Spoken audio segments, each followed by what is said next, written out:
Metroid, a Nintendo game series loved by many and other-emmed by others. A series that has wowed us, made us laugh, and even made us cry. A series, like most, that has had its shares of ups and other M's. And most of all, one of my favorite video game series of all time.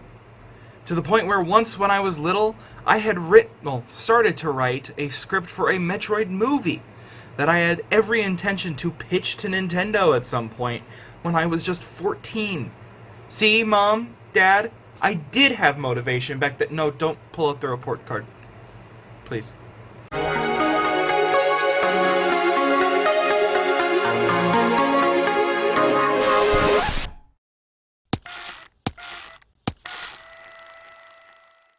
Hello and welcome back to Major Losers. Since you last saw me, I tried grocery shopping and have since waged war on trailer hitches in Walmart parking lots.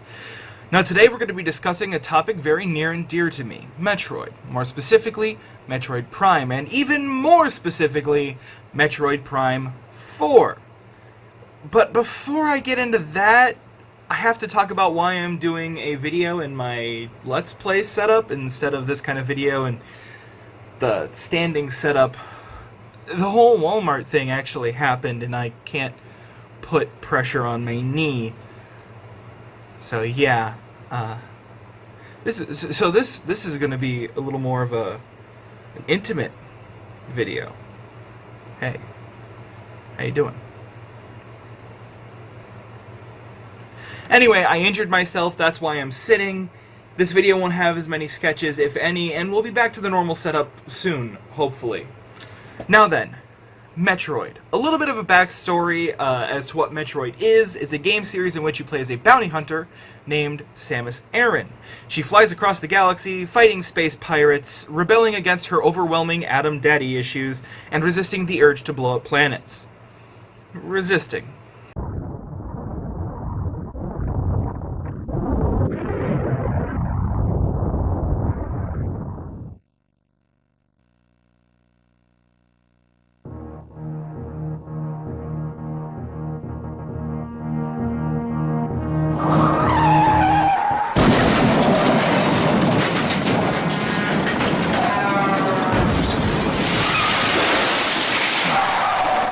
Now, for the most part, the series had been a 2D platformer with some puzzle elements. It was really, really great, had a surprisingly open world. But that was until Metroid Prime shed some new light on the series, or rather, new camera angles. It made the game a first-person shooter puzzle game with awesome new features and a new way of doing things. Metroid Prime remains one of my favorite pieces of my collection, and I do play it often. And the game had two sequels, Metroid Prime 2 Echoes and Metroid Prime 3 Corruption. When I was little, my brother even had the special metal case triple pack for the Nintendo Wii, and many great hours were spent playing that. I don't think I can stress enough the fact that I really like Metroid. The game series is so fun, so just inventive, and it's great. So imagine me and everyone else's excitement when they saw this.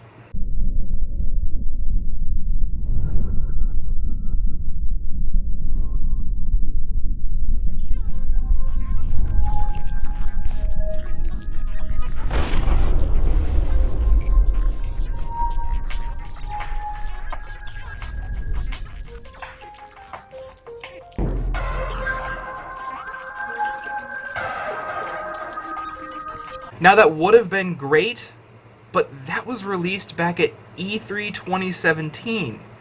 And since we have hardly heard anything from Nintendo, barely even a progress report until back in January of this year, 2019, when Nintendo gave us some very sad news. You see, up until that point, we'd been told that the game would not be developed by the original group, Retro Studios, and would instead be headed up by Bandai Namco, which is not a horrible thing. I mean, these are the people who brought us great classics and some great modern games as well. Soul Calibur, Pole Position, Tekken, Time Crisis, Rally X, Pac-Man, Ridge Racer, Dark Souls. They're a good game company. But are they Metroid Prime good? Now, well, we found out that answer back in January, like I said, when Nintendo put out a statement to fans regarding Metroid Prime 4, stating that the current development progress has not reached the standards we seek in a sequel to the Metroid Prime series. Nintendo always strives for the highest quality in our games, and in the development phase we challenge ourselves and confront whether the game is living up to that quality on a daily basis. They also went on to state that they have decided to re-examine the development structure itself and change it, asking the original producer of the Prime series, Kensuke Tanabe, totally butchered that probably, to work in trust and collaboration with the studio that developed the original Metroid Prime series, Retro Studios, in the United States, and restart development from the beginning. By collaborating and developing with Retro Studios, we believe we can make this game something that will meet our fans' expectations. What does this mean for the fans? Well, for starters, it means we won't be getting 4 for quite a while yet, as the production started over from scratch. However, that leaves us fans to do a lot of speculation, which is what the rest of this video will pretty much be, just the opinion of a humble gamer and YouTuber. Namely, about what mechanics do we want to be added, what do we want to see from the plot, what do we want changed about the game itself. Now, at the end of Metroid Prime 3 Corruption, you go to Planet Phase, home of the material or chemical or mineral or vegetable Phazon, that has corrupted Samus and created Dark Samus.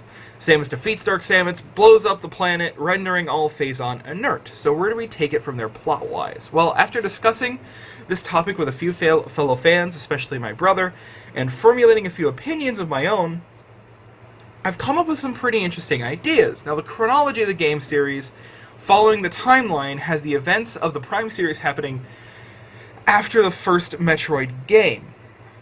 My idea, as well as the idea of others I've talked to, is push the game further down the timeline a good deal.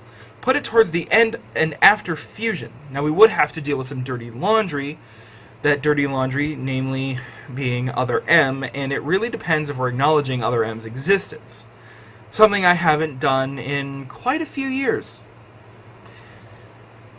If we do, that means that there are a few things that could definitely add to this, and a few things that could definitely take away from this. Other M really starts to sow seeds of dissension between Samus and the Galactic Federation. Now, instead of having her on a mission for the Federation, have her captured and imprisoned by them, and about to face trial on multiple accounts of xenocide and crimes against the people of the Galactic Federation, as well as blowing up at least 2 planets. At least 2! But instead of stating trial, she's broken out. By who? This is where we all kind of went our separate ways. Some people thought it would be interesting if the space pirates broke her out. Being a bounty hunter, they needed her for something. Perhaps Dark Samus has found a way to come back and is making trouble for the space pirates, or, you know, something like that. Or maybe even play off of Fusion with the X-Parasite, and they think it's Dark Samus because the X-Parasite has copied Samus once again, but it's not actually Dark Samus and whatnot. The other people I talked to thought it'd be interesting if Ridley broke her out. Although not in the game, but in the comics, Ridley can talk. So it would be an interesting thing if finally in the game we reveal that Ridley's been more intelligent than we've given him credit for this entire time. I keep looking at my face and not the camera. This is the problem with doing this in this setup. Anyway, so they thought it'd be interesting if Ridley broke her out. Even though we couldn't agree on the who or the why, we all agreed that having Samus being an enemy of the Federation and going rogue would be a really interesting direction to take the series. As far as new mechanics, well, I guess you could say I'm pretty nostalgic, but I personally can't think of anything I want directly changed. However, I feel like something could always be said for customization of the suit or maybe the ship. I also feel like more can be done with the morph ball. We got the spider ball that could go up some special tracks where it would climb. But what about other things? I don't know what other things, but it'd be cool. Like maybe if you get going fast enough, you start to like grow spikes and catch on fire, and I'm just describing Gorons now, aren't I? Seriously, how do I even get to Death Mountain? Like, if the fire and the heat don't kill me, the frickin' Guardians do. No, don't tell me to eat food. Do not. You say something that isn't actually helpful, and I swear. Also, more with the ship would be a lot of fun. Being able to explore it more, what it's capable of. Maybe even being to legitimately fly it, or like some dogfight missions would be kind of interesting. I feel like just letting us explore the world more in general as well. There's a lot of things that could be done. Now, I'm not saying give it a full open world with side quests, because it would kind of take away from the very tightness that we've come to know with the Prime series, because even though it is somewhat open world, you still have a very set direction and you know what you have to do. So, just letting us explore a bit more and learn a bit more would actually be a lot of fun. Now, while we don't have any new information, even though I did reach out to Nintendo via Twitter, they didn't get back to me, I figured I would try to help Nintendo out and help them put the game out faster by coming up with a few working titles for them, like any good fan would.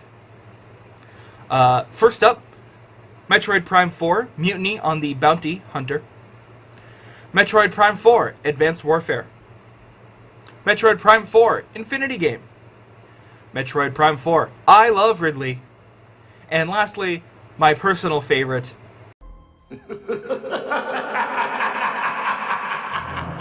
If you enjoyed this video, please click like and favorite and all that jazz. And also, let me know your opinion in the comments below. Where do you want Metroid Prime 4 to go yourself? What do you want to see from the next game when it comes out someday? And also, are there other topics you want me to talk about like this, instead of just doing reviews? Let me know, and thanks for watching, and I'll see you in the next one.